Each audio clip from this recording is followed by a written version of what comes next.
Good afternoon and welcome to the Butler Brief. My name is Kayla Campbell and we have lots to cover in today's show. Stay tuned to hear about Butler women's basketball, Misty Copeland's last dance, and more, all here with the Butler Brief. Up first, a powerful storm is tearing through the Caribbean today. Hurricane Melissa has strengthened into a Category 5 storm, bringing catastrophic winds and flooding across Jamaica and nearby islands. Hurricane Melissa touched down yesterday morning with winds over 160 miles per hour. Entire neighborhoods are underwater and thousands have evacuated to shelters. The storm has already knocked out power across much of the island, with officials warning conditions will only get worse. Emergency crews are working around the clock to clear debris and rescue stranded residents. Here is the Prime Minister of Jamaica on the current state of the storm. Could withstand a Category 5 storm, so there could be significant dislocation. Fall is upon us and the weather is getting cooler here on campus. Let's send it to Brock Danahy for today's weather report. Thanks, Kayla. Today will be cloudy and a bit chilly. It will reach a high of 59 degrees later this evening with a low of 48. It's currently 50 degrees, but the real feel is 43. Let's look at the weather for the rest of the day. The majority of today will be in the mid to high 50s, and it will remain cloudy throughout the day with a slight 30% chance of rain around 4 p.m. Once the sun sets at 6:47 p.m., it will be in the low 50s throughout the rest of the night. Looking ahead to the rest of the week, tomorrow will be cloudy and rainy with an 80% chance of rain throughout the day with a high of 55 and a low of 43. Thursday will be the warmest day remaining in the week, but there will be a 65% chance of rain with a high of 57 and a low of 42 on Thursday. Looking at the weekend, Friday will be cloudy with a high of 54 and a low of 41. Saturday will be very similar to Friday, cloudy with a high of 51 and a low of 40. Back to you, Kayla. Some construction is occurring on the east side of Butler's campus off Sunset Avenue. Ian Van Every has the story. Legacy. That is a new question in Indianapolis. What exactly is Butler's legacy? The Gateway Project is a series of developments around Butler's campus. One of the current projects is on its way as Butler's president James Danko's new residence is in sight of the finish line. Obviously, it's literally the home of the president, but really for the purpose of bringing together alumni, community members, student, faculty, all to have a really spectacular place to come together and connect through Butler. That is the hope for Butler. Over the past few years, Butler has taken action to become a better campus. For how do we use our current facilities, what new facilities do we need to not only lift up the academic mission of the institution, but also to make sure that we're really integrated with the community in an intentional way, and this new facility will be a really key part of that. The new residence will be located across the street from Fairview House at 4507 Sunset Avenue. The new house is right on the key entryway into Butler and will be the first thing that many people see when driving into campus. Seeing that come to life, seeing us being able to host events, small gatherings, all of that will be really special. The funding for this development wasn't really all out of pocket, as such a large development needs a really large fund to be able to go through. Jay and Christy Kyle Love, who gave the money to build this house, this is really their dream for Butler and part of their legacy. Legacy. What will Butler stand for over the next many years? And Butler has done so much in the past to help the community, and it isn't stopping anytime soon. We'll now send it over to Alden Stone to give you a recap of last night's sporting action. Thanks, Kayla. We began by taking a look at Monday Night Football, where it was a tough night for the Washington Commanders. Starting quarterback Jaden Daniels missed the game, putting veteran quarterback Marcus Mariota into action. Mariota threw for 213 yards and a touchdown, but also tossed 2 interceptions. The Commanders tied the game heading into half, thanks to a beautiful toe-tap touchdown from Terry McLaurin, but that's the only offense they could find.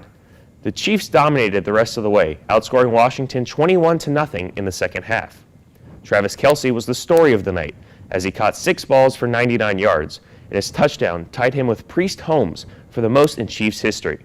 The Chiefs would go on to win 28-7, their third win in a row. Here's Patrick Mahomes on his star tight end following the game.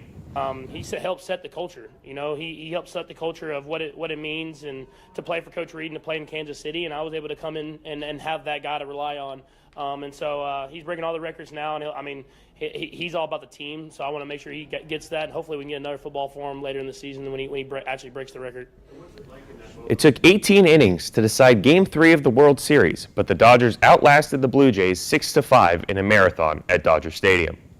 Shohei Ohtani had a night for the ages, hitting 2 home runs, 2 doubles, and 4 intentional walks, setting a postseason record by reaching base 9 times.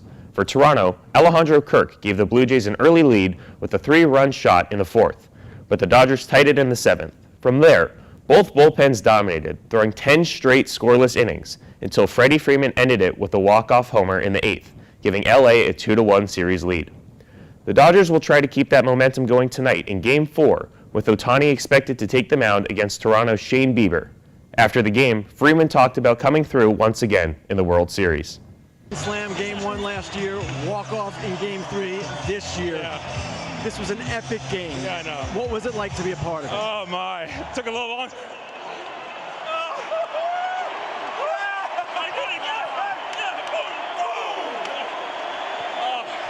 This one took a little longer, but this game was incredible.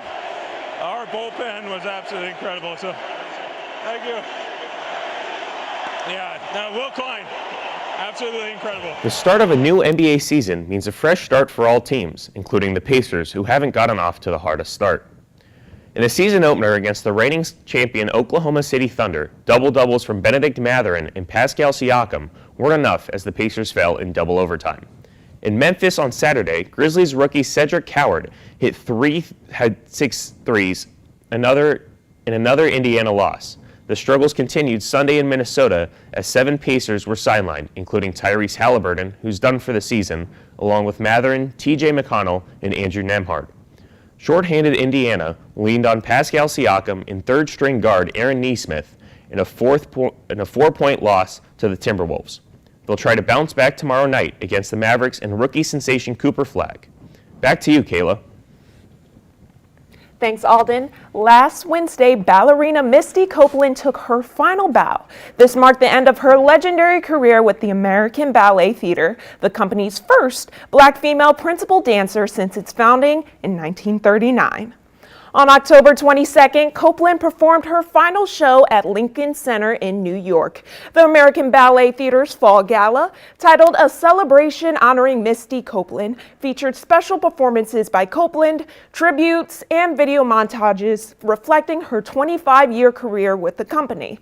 This was Copeland's first performance in 5 years.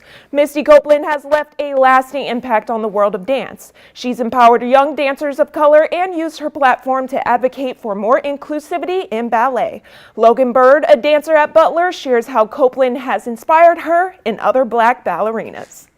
She has done a lot for others and specifically for me as a black dancer in the world of ballet, where there's not a lot of black ballerinas that are shown or at least known in the world of ballet due to its European roots and discrimination. There's still a lot of work to be done, but basically that's what Misty is to me, just someone who is inspiring and someone who I will like to strive for and become eventually in my future of dance. Butler women's basketball is entering the season with a fresh start and a team that's quickly clicked on and off the court. With strong chemistry and new leadership emerging, the Bulldogs are focused on turning that bond into success. Here is Alden Stone with more on the story.